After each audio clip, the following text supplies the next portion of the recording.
Funding for this program is provided by. Additional funding provided by.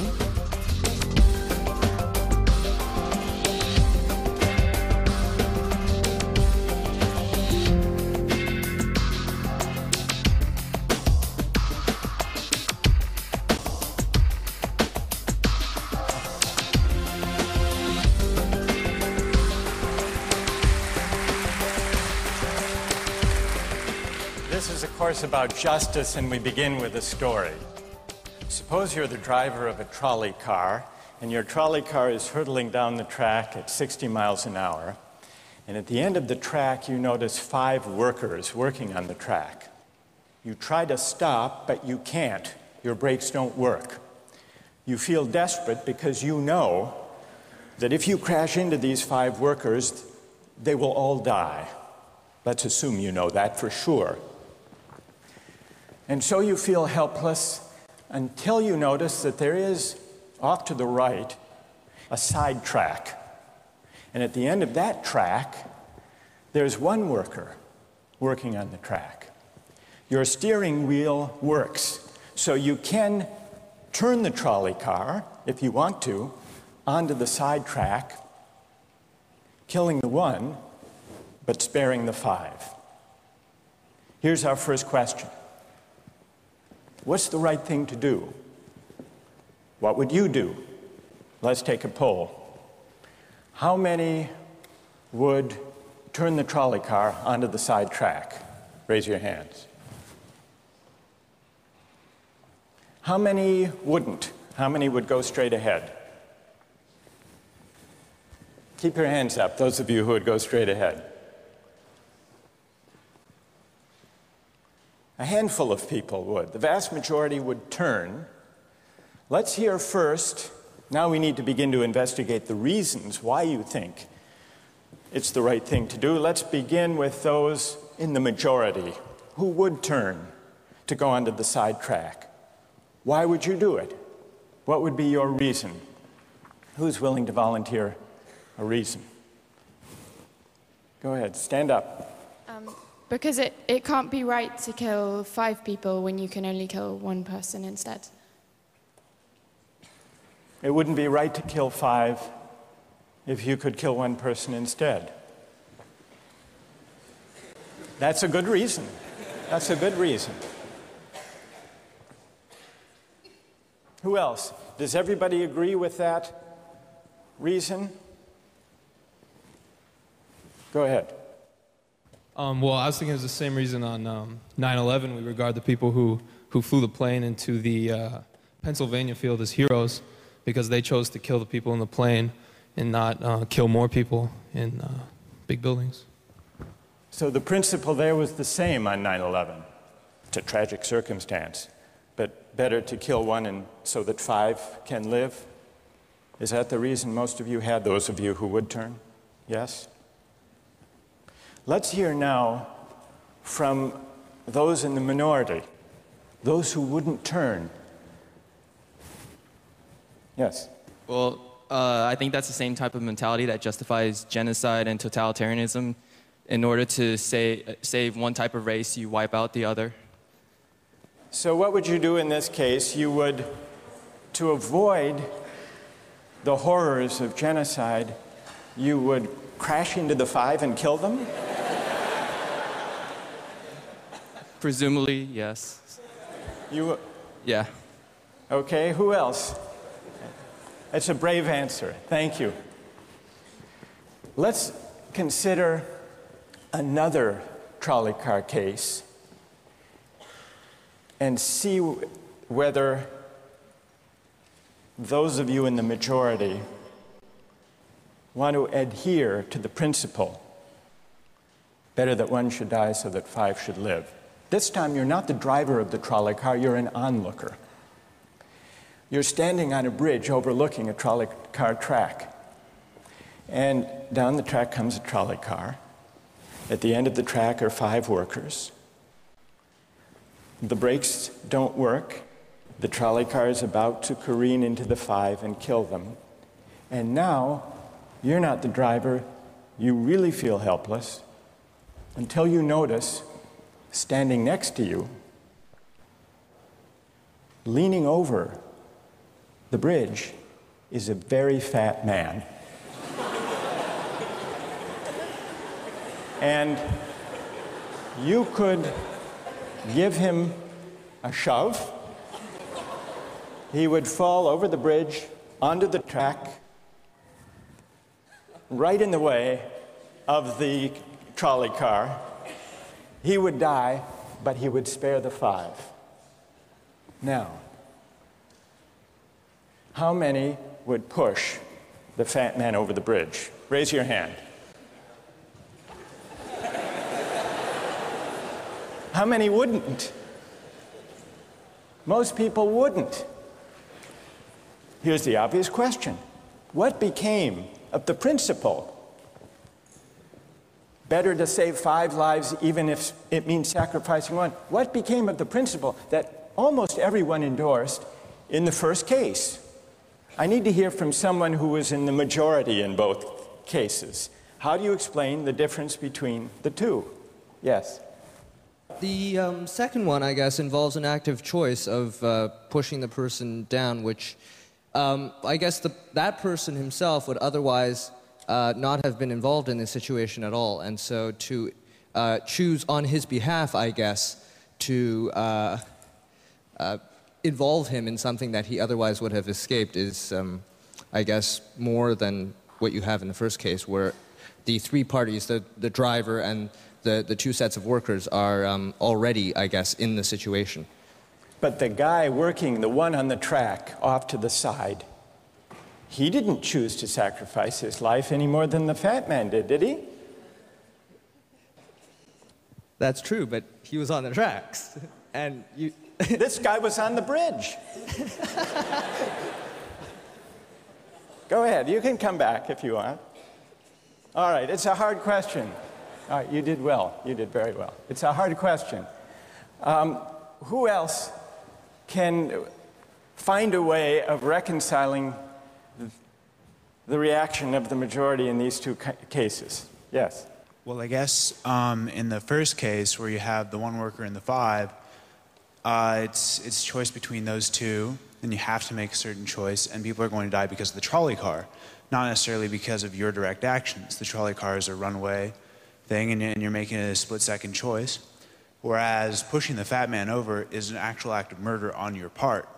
You have control over that, whereas you may not have control over the trolley car. So I think it's a slightly different situation. All right, who has a reply? No, that's good. Who has a way? Who wants to reply? Is that a way out of this? I don't think that's a very good reason, because you choose to, it's either way you have to choose who dies, because you either choose to turn and kill the person, which is an active conscious thought to turn, or you choose to push the fat man over, which is also an active conscious action. So either way you're making a choice. Do you want to reply? Well, I'm not really sure that that's the case. It just still seems kind of different, the act of actually pushing someone over onto the tracks and killing him. You are actually killing him yourself. You're pushing him with your own hands. You're pushing him. And that's Right. different than steering something that is going to cause death into another. You know, it doesn't good. really sound right saying it now. No, it's good. But I'm up here. It's good. What's your name?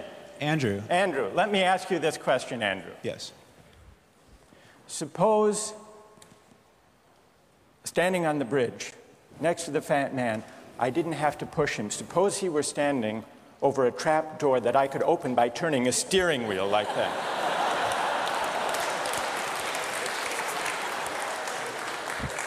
Would you turn? For some reason, that still just seems more wrong. Right? I mean, maybe if you accidentally leaned into the steering wheel or something like that. But or say that the car is hurtling towards a switch that will drop the trap.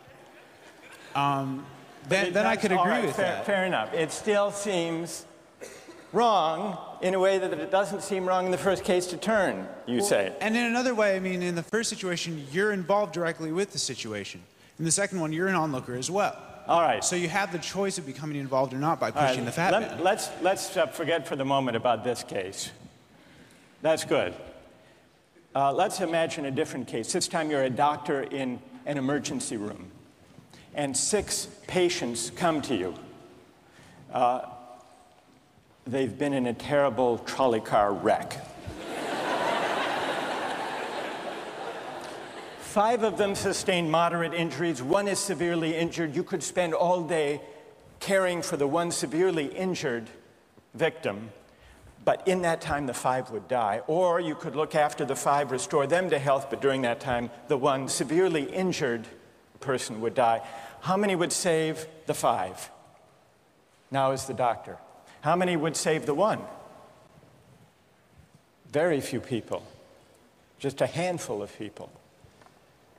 Same reason, I assume. 1 life versus 5? Now consider another doctor case. This time you're a transplant surgeon, and you have 5 patients, each in desperate need of an organ transplant in order to survive. 1 needs a heart, 1 a lung, 1 a kidney, 1 a liver, and the 5th, a pancreas. And you have no organ donors. You are about to see them die. And then it occurs to you that in the next room, there's a healthy guy who came in for a checkup. And he's... You like that? And he's taking a nap. You could go in very quietly, yank out the 5 organs, that person would die. But you could save the 5. How many would do it? Anyone? How many? Put your hands up if you would do it.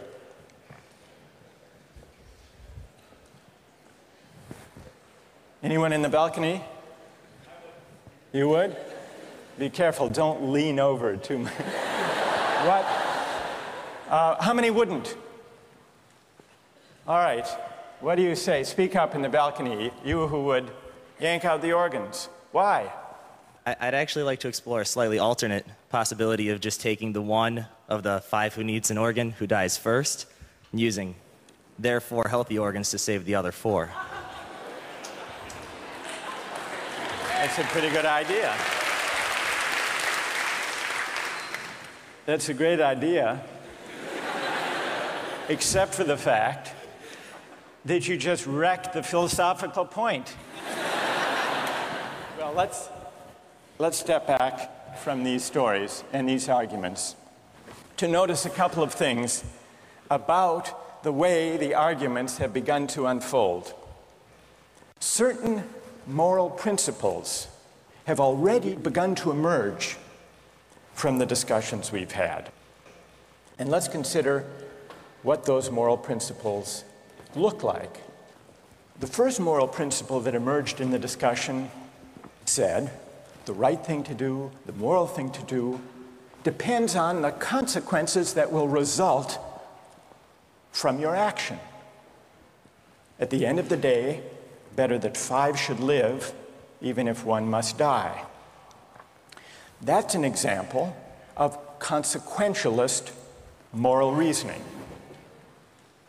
Consequentialist moral reasoning locates morality in the consequences of an act, in the state of the world that will result from the thing you do. But then we went a little further, we considered those other cases, and people weren't so sure about consequentialist moral reasoning. When people hesitated to push the fat man over the bridge or to yank out the organs of the innocent patient, people gestured toward reasons having to do with the intrinsic quality of the act itself, consequences be what they may. People were reluctant. People thought it was just wrong, categorically wrong, to kill a person, an innocent person, even for the sake of saving 5 lives. At least people thought that in the second version of each story we considered. So this points to a second categorical way of thinking about moral reasoning. Categorical moral reasoning locates morality in certain absolute moral requirements, certain categorical duties and rights, regardless of the consequences. We're going to explore in the days and weeks to come the contrast between consequentialist and categorical moral principles. The most influential example of consequential moral reasoning is utilitarianism, a doctrine invented by Jeremy Bentham, the 18th century English political philosopher. The most important philosopher of categorical moral reasoning is the 18th century German philosopher Immanuel Kant. So we will look at those two different modes of moral reasoning, assess them, and also consider others. If you look at the syllabus, you'll notice that we read a number of great and famous books. Books by Aristotle, John Locke, Immanuel Kant, John Stuart Mill, and others. You'll notice, too, from the syllabus that we don't only read these books. We also take up contemporary political and legal controversies that raise philosophical questions. We will debate equality and inequality, affirmative action, free speech versus hate speech, same-sex marriage, military conscription, a range of practical questions. Why? Not just to enliven these abstract and distant books, but to make clear, to bring out what's at stake in our everyday lives, including our political lives, for philosophy. And so we will read these books, and we will debate these issues, and we'll see how each informs and illuminates the other. This may sound appealing enough, but here I have to issue a warning. And the warning is this: to read these books in this way, as an exercise in self-knowledge, to read them in this way carries certain risks. Risks that are both personal and political. Risks that every student of political philosophy has known. These risks spring from the fact that philosophy teaches us and unsettles us by confronting us with what we already know. There's an irony. The difficulty of this course consists in the fact that it teaches what you already know. It works by taking what we know from familiar, unquestioned settings and making it strange. That's how those examples worked. The hypotheticals with which we began, with their mix of playfulness and sobriety. It's also how these philosophical books work. Philosophy estranges us from the familiar, not by supplying new information, but by inviting and provoking a new way of seeing. But, and here's the risk, once the familiar turns strange, it's never quite the same again. Self-knowledge is like lost innocence. However unsettling you find it, it can never be unthought or unknown. What makes this enterprise difficult, but also riveting, is that moral and political philosophy is a story, and you don't know where the story will lead, but what you do know is that the story is about you. Those are the personal risks. Now what of the political risks?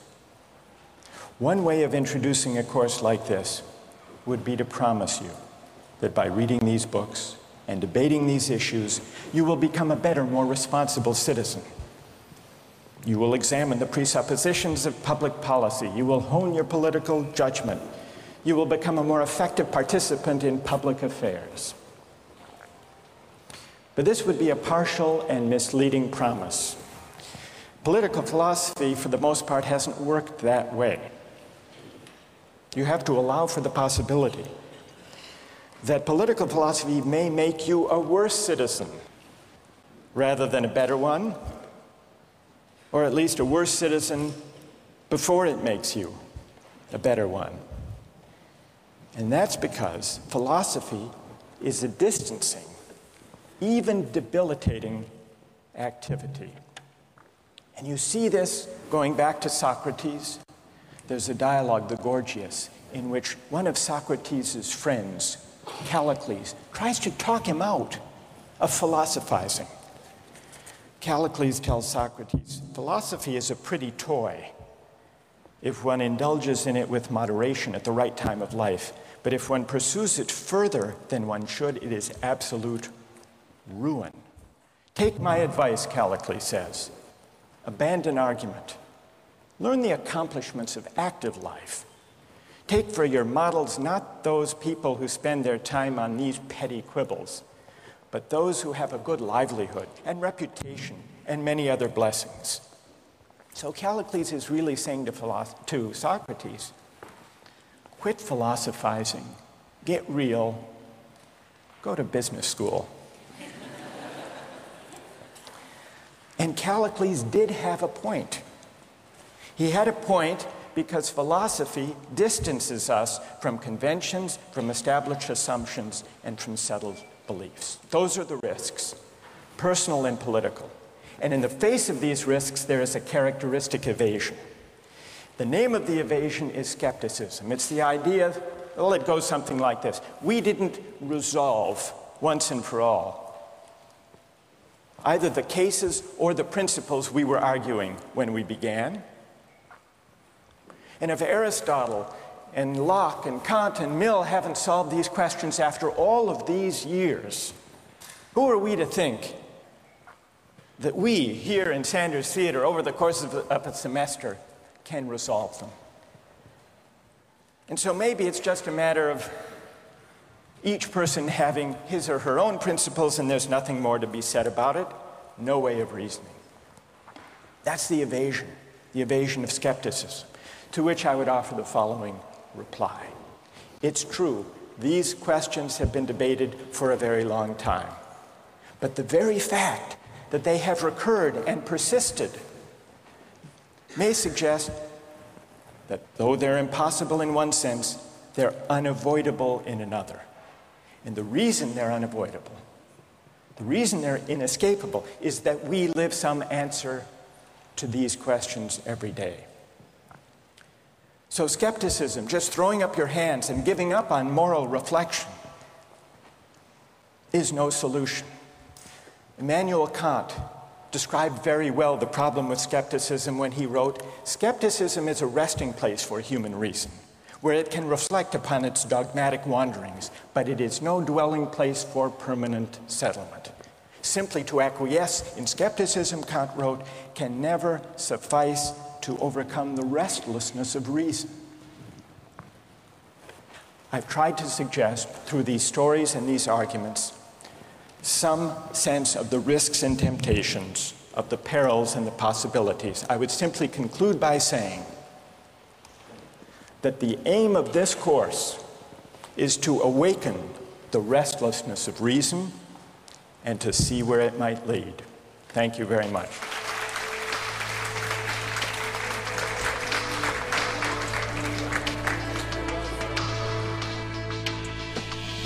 Like, in a situation that desperate, you have to do what you have to do to survive. You have to do what you have to do. You got to do what you got to do, pretty much. If you've been going 19 days without any food, you know, someone just has to take the sacrifice. Someone has to make the sacrifice, and people can survive. All right, that's good. What's your name? Marcus. Marcus. What do you say to Marcus?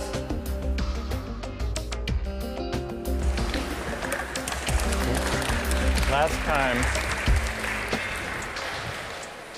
we started out last time with some stories, with some moral dilemmas about trolley cars and about doctors and healthy patients vulnerable to being victims of organ transplantation, we noticed two things about the arguments we had. One had to do with the way we were arguing. We began with our judgments in particular cases. We tried to articulate the reasons or the principles lying behind our judgments. And then, confronted with a new case, we found ourselves re-examining those principles, revising each in the light of the other. And we noticed the built-in pressure to try to bring into alignment our judgments about particular cases and the principles we would endorse on reflection. We also noticed something about the substance of the arguments that emerged from the discussion. We noticed that sometimes we were tempted to locate the morality of an act in the consequences, in the results, in the state of the world that it brought about. And we called this consequentialist moral reasoning. But we also noticed that in some cases, we weren't swayed only by the result. Sometimes, many of us felt that not just consequences, but also the intrinsic quality or character of the act matters morally. Some people argued that there are certain things that are just categorically wrong, even if they bring about a good result, even if they save 5 people at the cost of 1 life. So we contrasted consequentialist moral principles with categorical ones. Today, and in the next few days, we will begin to examine one of the most influential versions of consequentialist moral theory, and that's the philosophy of utilitarianism. Jeremy Bentham, the 18th century English political philosopher, gave the first clear systematic expression to the utilitarian moral theory. And Bentham's idea, his essential idea, is a very simple one, with a lot of morally intuitive appeal. Bentham's idea is the following: the right thing to do, the just thing to do, is to maximize utility. What did he mean by utility? He meant by utility the balance of pleasure over pain, happiness over suffering. Here's how he arrived at the principle of maximizing utility.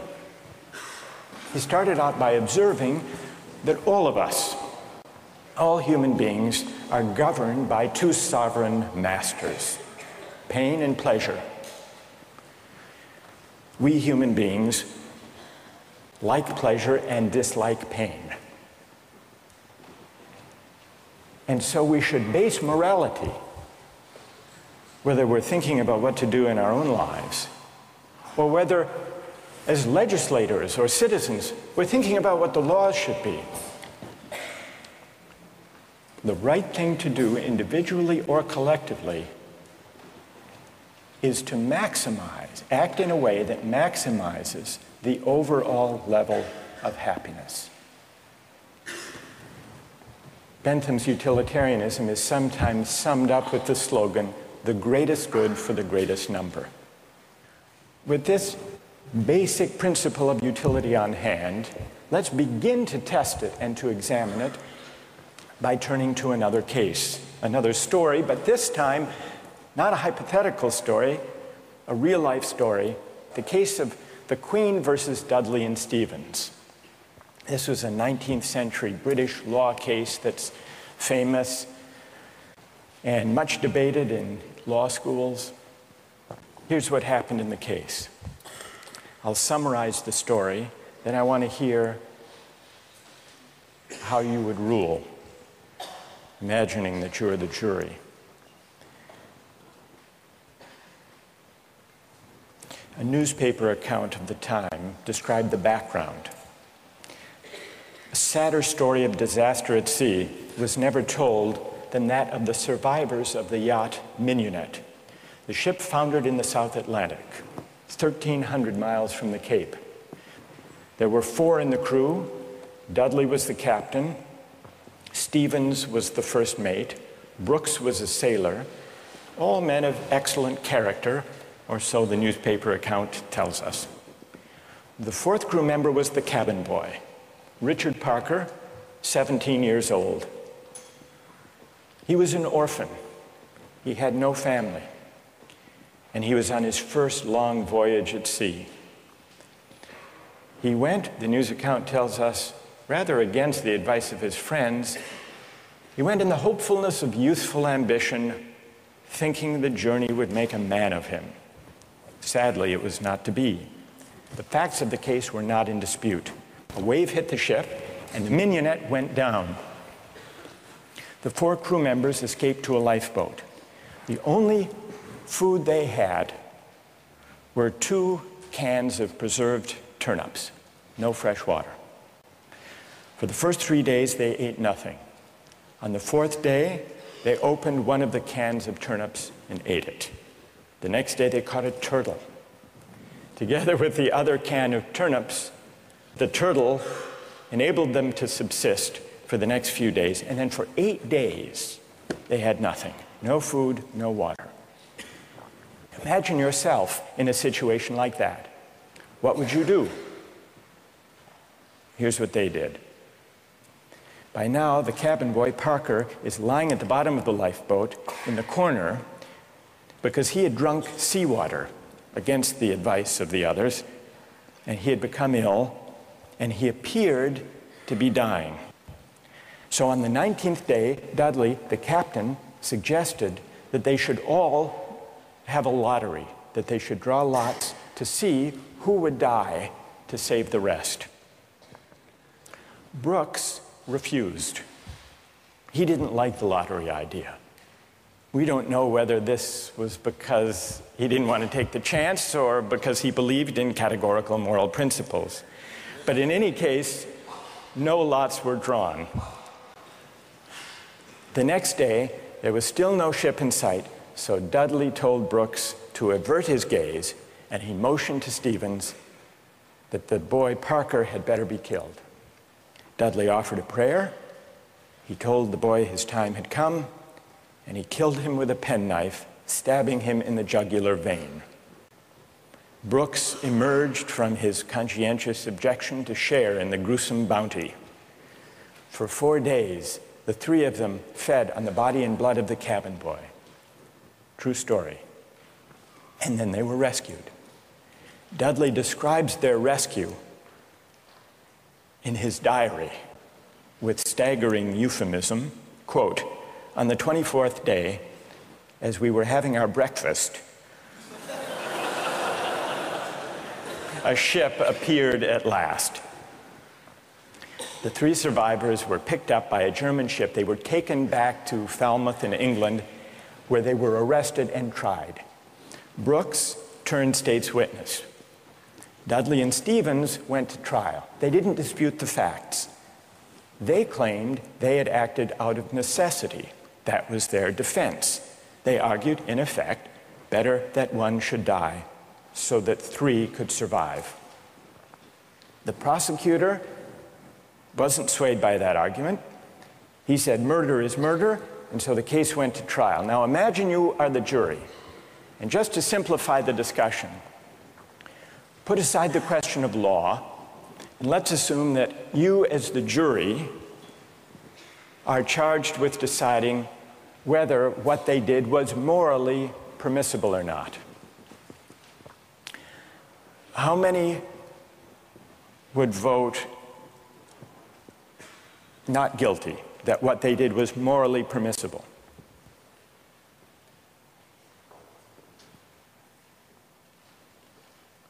And how many would vote guilty, what they did was morally wrong? A pretty sizable majority. Now let's see what people's reasons are, and let me begin with those who are in the minority. Let's hear first from the defense of Dudley and Stephens. Why would you morally exonerate them? What are your reasons? Yes? I think it is morally reprehensible, but I think that there's a distinction between what's morally reprehensible and what makes someone legally accountable. In other words, as the judge said, what's always moral isn't necessarily against the law, and while I don't think that necessity justifies theft or murder or any illegal act, at some point your degree of necessity does in fact exonerate you from any guilt. Okay, good. Other defenders, other voices for the defense, moral justifications for what they did. Yes? All right, thank you. I just feel like in a situation that desperate, you have to do what you have to do to survive. You have to do what you have to do. You got to do what you got to do, pretty much. If you've been going 19 days without any food, someone just has to take the sacrifice. Someone has to make the sacrifice, and people can survive. Right. And furthermore, from that, let's say they survive, and then they become productive members of society who go home and start like 1 million charity organizations and this and that and this and that. I mean, they benefit everybody in the end. Yeah. So, I mean, I don't know what they did afterwards. They might have gone and kill more people, whatever. But what? What if they went home and they turned out to be assassins? What if they went going home and turned out to be assassins? Well, you'd want to know who they assassinated. That's true, too. That's fair. That's fair. Okay. I want to know who they assassinated. All right, that's good. What's your name? Marcus. Marcus. All right. We've heard a defense, a couple of voices for the defense. Now we need to hear from the prosecution. Most people think what they did was wrong. Why? Yes?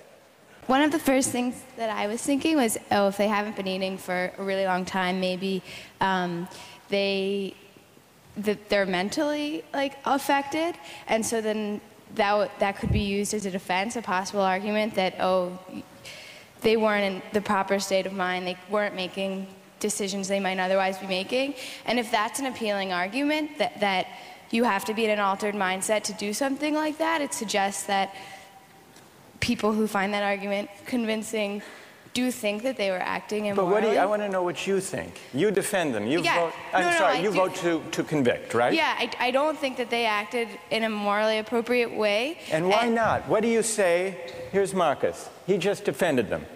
He said, you heard what he said. Yes. Yes. That you've got to do what you've got to do in a case like that. Yeah. What do you say to Marcus?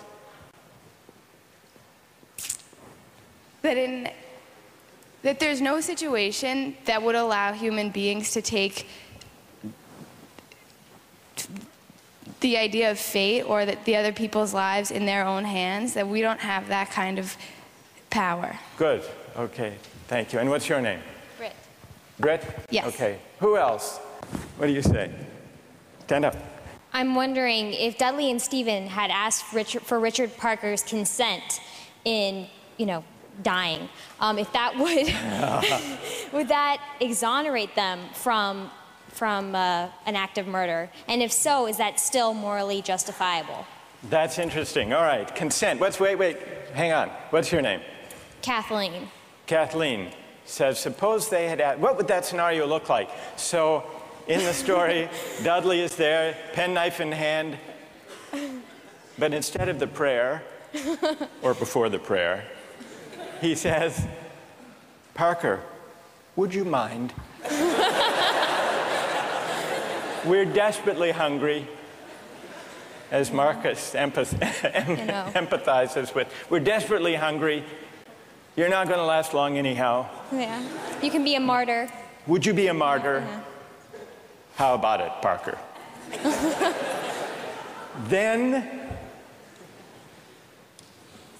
Then what do you think? Would it be morally justified then? Suppose Parker, in his semi-stupor, says, okay.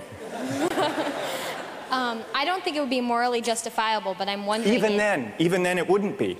No. You don't think that even with consent, it would be morally justified.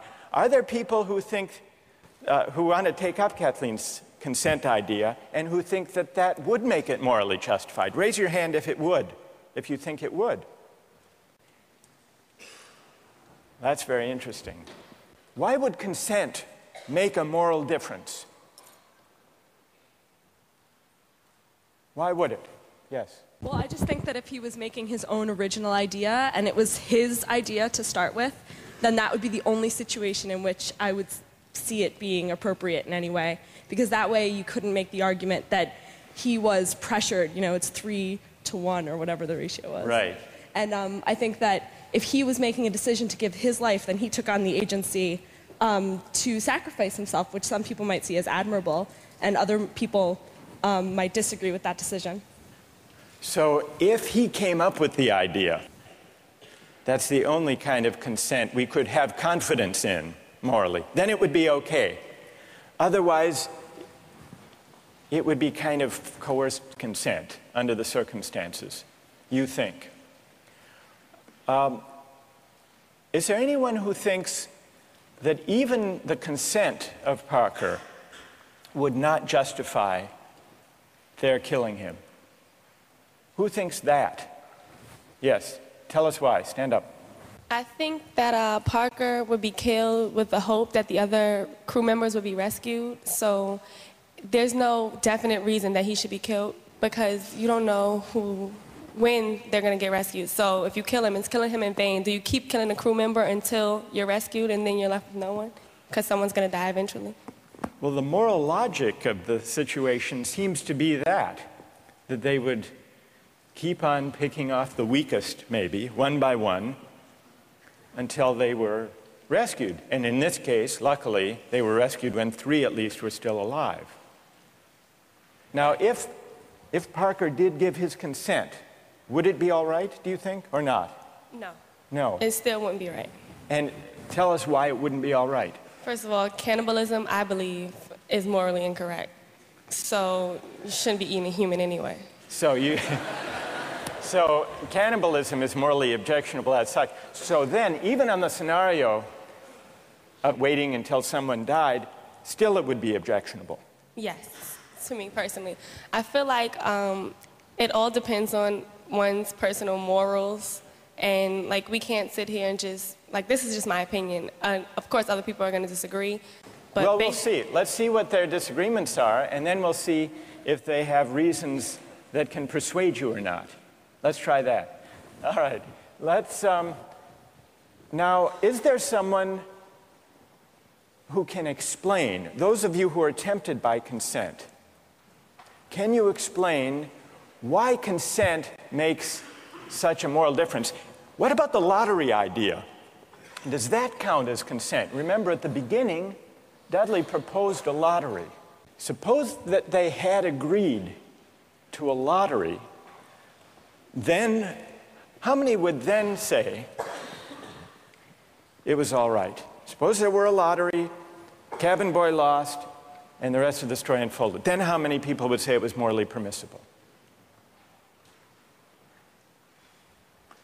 So the numbers are rising if we had a lottery. Let's hear from one of you for whom the lottery would make a moral difference. Why would it? I think the essential element in my mind that makes it a crime is the idea that they decided at some point that their lives were more important than his, and that, I mean, that's kind of the basis for really any crime, right? It's like my needs, my desires are more important than yours, and mine take precedent. And if they had done a lottery where everyone consented that someone should die, and it's sort of like they're all sacrificing themselves to save the rest, then it would be all right. A little grotesque, but... But morally permissible? Yes. And what's your name? Matt. So, Matt, for you, what bothers you is not the cannibalism, but the lack of due process. I guess you could say that. Right? And can someone who agrees with Matt say a little bit more about why a lottery would make it, in your view, morally permissible? Go ahead. The way I understood it originally was that was the whole issue, is that the cabin boy was never consulted. about whether or not something was going to happen to him, even with the original lottery, whether or not he would be a part of that. It was just decided that he was the one that was going to die. Right, that's what happened in the actual case. Right. But if there were a lottery and they'd all agreed to the procedure, you think that would be okay? Right, because then everyone knows that there's going to be a death. Whereas, you know, the cabin boy didn't know that this discussion was even happening. There was no, you know, forewarning for him to know that, hey, I may be the one that's dying. All right, now suppose everyone agrees to the lottery, they have the lottery, the cabin boy loses, and he changes his mind. You've already decided. It's like a verbal contract. You can't go back on that. You've decided, the decision was made. You know, if you know that you're dying for the, you know, the reason for others to live, you would, if someone else had died, you know that you would consume them, so that's right. What, but then he could say, I know, but I lost. I just think that that's the whole moral issue, is that there was no consulting of the cabin boy, and that that's what makes it the most horrible, is that he had no idea what was even going on. That had he known what was going on, it would be a bit more understandable. All right, good. Now I want to hear, so there are some who think it's morally permissible, but only about 20%, led by Marcus.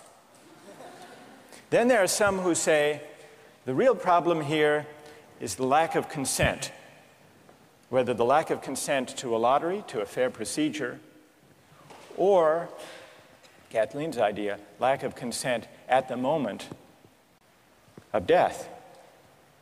And if we add consent, then more people are willing to consider the sacrifice morally justified.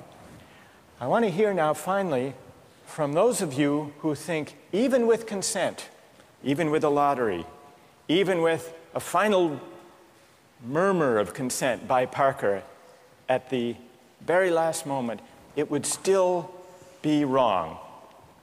And why would it be wrong? That's what I want to hear. Yes?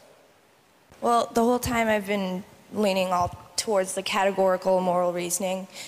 And I think that there's a possibility I'd be okay with the idea of a lottery and then the loser taking into their own hands to kill themselves, so that there wouldn't be, you know, an act of murder. But I still think that even that way it's coerced. And also I don't think that there's any remorse. Like in Dudley's diary, we were eating our breakfast. It seems as though he's just sort of like, you know, the whole idea of not valuing someone else's life. So that makes me feel like I have to take the categorical. You want to throw the stand. book at him when he lacks remorse or a sense of having done anything wrong. Right. So, all right, good. Any other defenders of who say it's just categorically wrong, with or without consent? Yes, stand up. Why? I think undoubtedly the way our society is shaped, murder is murder.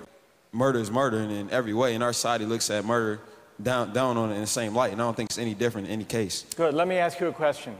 There were 3 lives at stake versus 1. Okay. The one, the cabin boy, he had no family, he had no dependents. These other 3 had families back home in England, they had dependents, they had wives and children. Think back to Bentham. Bentham says we have to consider the welfare, the utility, the happiness of everybody. We have to add it all up. So it's not just numbers 3 against 1. It's also all of those people at home. In fact, the London newspaper at the time and popular opinion sympathized with them, Dudley and Stephens.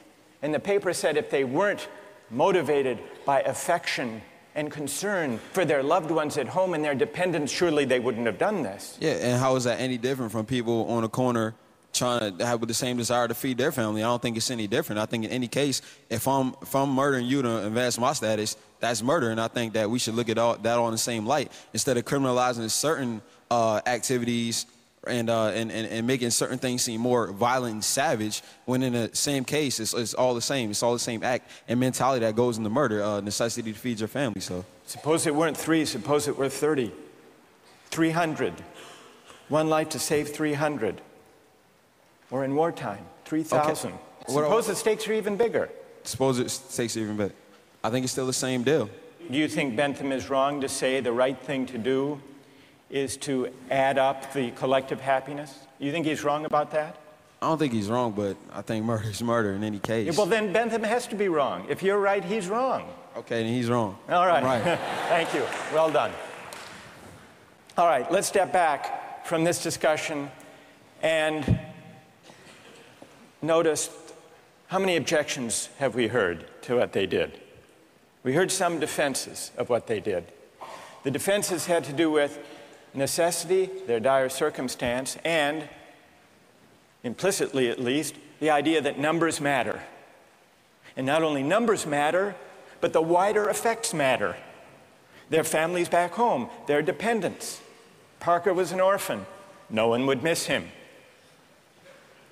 So if you add up, if you try to calculate the balance of happiness and suffering, you might have a case for saying what they did was the right thing. And then we heard at least 3 different types of objections. We heard an objection that said, what they did was categorically wrong. Mike here at the end, categorically wrong. Murder is murder, it's always wrong, even if it increases the overall happiness of society. A categorical objection. But we still need to investigate why murder is categorically wrong. Is it because even cabin boys have certain fundamental rights?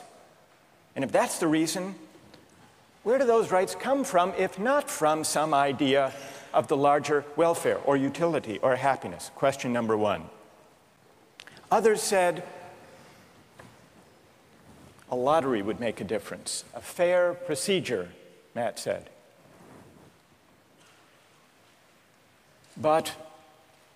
And some people were swayed by that. That's not a categorical objection exactly. It's saying everybody has to be counted as an equal, even though at the end of the day, one can be sacrificed for the general welfare. That leaves us with another question to investigate. Why does agreement to a certain procedure, even a fair procedure, justify whatever result flows from the operation of that procedure? Question number 2. And question number 3, the basic idea of consent. Kathleen got us onto this. If the cabin boy had agreed himself, and not under duress, as was added, then it would be all right to take his life to save the rest. And even more people signed on to that idea. But that raises a third philosophical question. What is the moral work that consent does? Why does an act of consent make such a moral difference that an act that would be wrong, taking a life without consent, is morally permissible with consent? To investigate those 3 questions, we're going to have to read some philosophers. And starting next time, we're going to read Bentham and John Stuart Mill, utilitarian philosophers. Don't miss the chance to interact online with other viewers of Justice. Join the conversation, take a pop quiz, watch lectures you've missed, and learn a lot more. Visit justiceharvard.org. It's the right thing to do.